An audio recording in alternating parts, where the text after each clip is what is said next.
To some of the recent incidents of anti-Semitism on college campuses in the state, some New York State lawmakers have introduced a bill.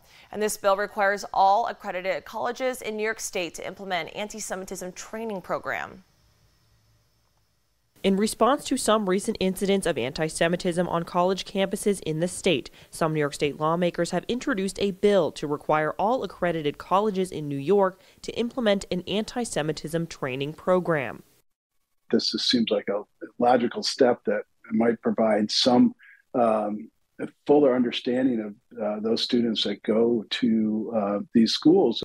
Barkley says he is optimistic the newly introduced legislation will cross the finish line in the next legislative session, set to start in Albany in just 2 months.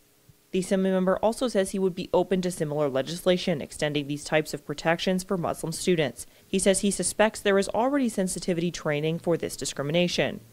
I'm not positive. I don't know if it's for every higher ed institution out there, but I can certainly imagine most of them have some sort of sensitivity training for that already.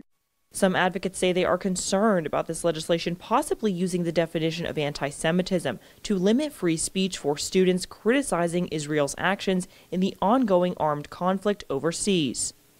If the legislation relies on any definition of anti-Semitism that could be used to chill campuses or any other institutions or students from allowing free speech that supports the human rights of Palestinians and or critiques Israeli state actions or policies.